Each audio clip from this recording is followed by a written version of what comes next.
Magandang araw mga Ka-Express Info.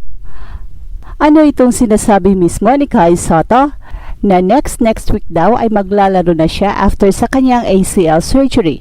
Well, walang duda, ito ang hinihintay ng lahat ng mga Pinoy basketball fans na finally makapaglaro na si Kai sa Gilas, especially after nakita ng lahat ang kakulangan ng isa pang big man.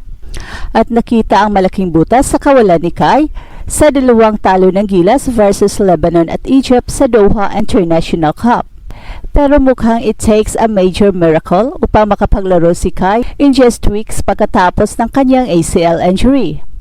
It will take 6 to even a year ang full recovery ng ACL surgery para sa mga athletes, kaya mukhang napaka-imposible ang sinabi ni Kai Sotto. Yes, next week I'll be playing. Ang sinabi mismo ni Kai na next week ay makakapaglaro na siya matapos ang kanyang ACL surgery ay talaga namang nakakagulat at nakakaintriga para sa mga Pinoy basketball fans. Alam nating lahat na ang ACL injury ay isa sa mga pinakaseryosong injuries na maaring maranasan ng isang atleta at ang recovery time nito ay hindi basta-basta.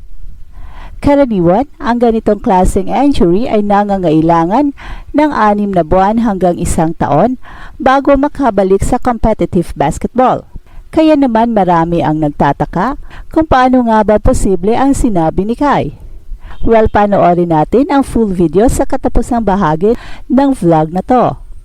Well, walang duda na ang kanyang pagbabalik ay matagal nang hinihintay ng Gilas Pilipinas at ng buong basketball community sa bansa. Kitang-kita sa Doha International Cup ang kakulangan ng Gilas pagdating sa big men, lalo na sa mga talo laban sa Lebanon at Egypt. Kung si Kai ay nasa lineup, siguradong mas magiging competitive ang Gilas sa depensa at rebounding, bagay na naging malaking problema ng kupunan sa nakaraang mga laban. Gayunpaman, kung susuriin natin ang medical na aspeto ng ACL injury, napaka-imposible na makabalik si Kai sa loob lamang ng ilang linggo.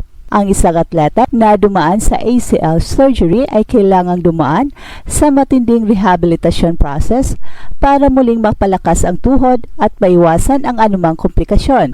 Ang pagmamadali sa pagbabalik sa laro ay maaring magresulta sa mas malaking injury na posibleng makaapekto sa kanyang career sa hinaharap. Well, maraming basketball players kahit sa NBA o sa iba pang professional leagues ang dumaan sa ACL injuries at alam natin na bihira sa kanila ang nakabalik sa loob lamang ng ilang buwan. Halimbawa, sina Klay Thompson at Derrick Rose ay kapwa naglaan ng halos 1 taon upang muling makabalik sa kanilang dating laro. Sa ganitong konteksto, mahirap paniwalaan na si Kai ay magiging game ready sa loob lamang ng ilang linggo. Isang posibilidad na dapat tingnan ay kung ang operasyon ni Kai ay hindi kasing seryoso sa isang full ACL tear, may mga kaso na partial tear lamang ang injury, at hindi nangangailangan ng ganong katagal na recovery time.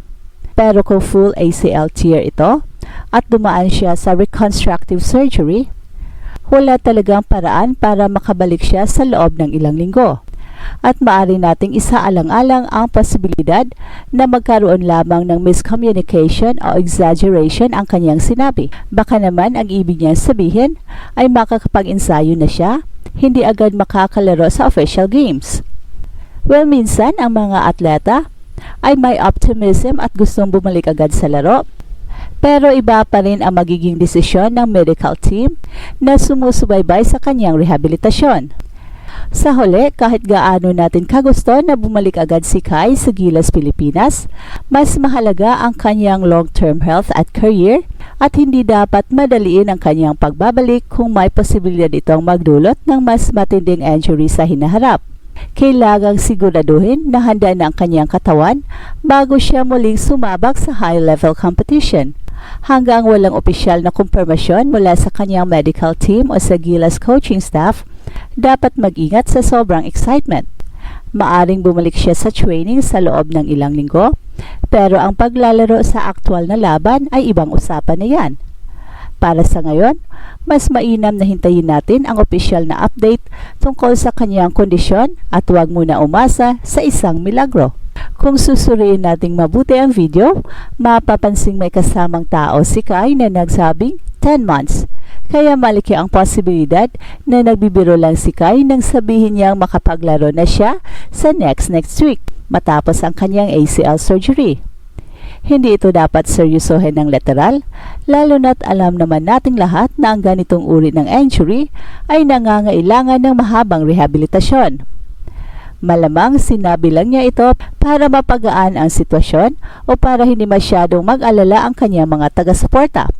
Sa mundo ng sports, normal nang makita ang mga atleta na nagpapatawa o nagbibiro tungkol sa kanilang injuries, lalo na kung alam nilang matagal pa silang hindi makakalaro. Isa rin itong paraan upang ipakita na positibo pa rin ang kanilang pananaw sa kabila ng matinding pagsubok. At sa kaso ni Kai, maaring gusto lang niyang ipakita na hindi siya nawawalan ng pag-asa at determinado siyang bumalik sa laro kahit alam niyang matagal pa ito. Gayunpaman, kahit biro lamang ang kanyang sinabi, well, hindi may kakailan na maraming fans ang umaasa sa kanyang pagbabalik.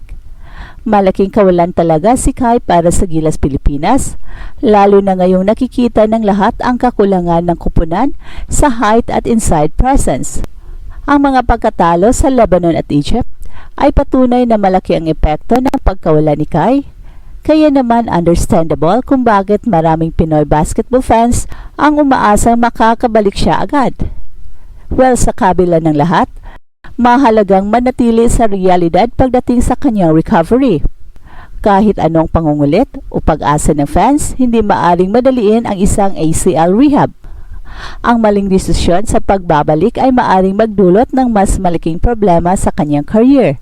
So mas mainam na maghintay sa tamang panahon upang siya ay makabalik ng 100% kaysa ipilit ang isang pagbabalik na maaring magdulot ng matinding injury. Sa ngayon, ang pinakamagandang gawin ng mga taga-suporta ni Kai ay ang ipagdasal ang kanyang mabilis at maayos na pagaling. Sa halip na umasa sa milagro, mas mainam na suportahan natin siya sa kanyang rehabilitation process at ipakita ang ating suporta sa pamamagitan ng pasensya at pag-unawa sa kanya. She's surprising you walking now. Oh yes, next week I'll be playing. Too big. Too big. Why always next week? I'm gonna say that for the next 10 months. でもいいかなと思うんですよね。そしてそのカイソット、そして須藤からそのカイソット、青春タイムアウト近づいています。ブロックですね。青春タイムアウト近づいています。ブロックですね。ブロックで来ているというのはありますが、うまいですね。一方の横浜カイソットです。ボールを奪った。そしてカイソット。